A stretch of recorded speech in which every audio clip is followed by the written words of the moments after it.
আজকে কথা হবে ইউরিনারি ক্যাথেটারাইজেশন নিয়ে। এটা কিন্তু খুবই দায়িত্বের একটা কাজ, যেখানে নির্ভুল থাকাটা মাস্ট।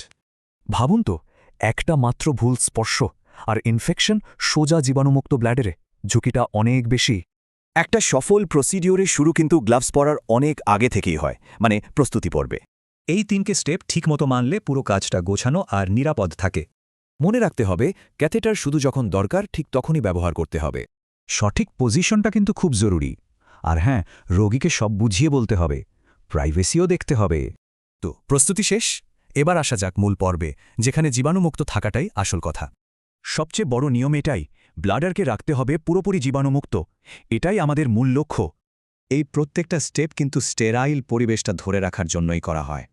ছোট্ট কিন্তু খুব জরুরি একটা ব্যাপার, প্রতিবার পরিষ্কারের সময় নতুন সোয়াব ব্যবহার করা।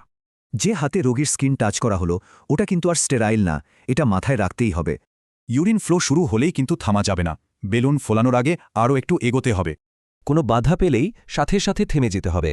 একদমই জোর করা যাবে না, একদমই না। কাজ কিন্তু এখানেই শেষ নয়। এবার পুরো সিস্টেমটাকে ঠিকঠাকভাবে সুরক্ষিত করতে হবে। ইনফেকশন আটকাতে চাইলে সিস্টেমটা ক্লোজড রাখাটা মাস্ট। কোনো গণ্ডগোল হলেই নতুন ক্যাথেটার। আচ্ছা, এবার চলুন দেখি কিছু কমন ভুল আর সেগুলো এড়ানোর উপায় কী কী। এটা খুব কমন একটা ভুল। স্টেরাইল টিপে হাত লাগলেই ইনফেকশনের ঝুঁকি অনেক বেড়ে যায়। ব্যাগ উপরে রাখলে ইউরিন ব্যাকফ্লো করে, আর তা থেকে হতে পারে মারাত্মক ইনফেকশন। পুরোপুরি ঢোকানোর আগেই বেলুন ফোলালে কি হবে? ইউরেথ্রার ভেতরেই বেলুনটা ফুলবে, যা খুবই যন্ত্রণাদায়ক।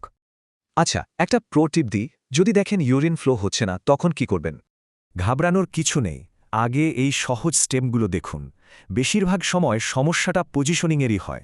এখনকার প্র্যাকটিসটা কিন্তু মূলত ইনফেকশন প্রতিরোধ আর যত তাড়াতাড়ি সম্ভব ক্যাথেটার খুলে ফেলার উপর জোর দেয়। আর সবচেয়ে জরুরি প্রশ্নটা হলো, এই রোগীর কি আসলেই আজও ক্যাথেটারটা দরকার আছে? এটা প্রতিদিন ভাবতে হবে।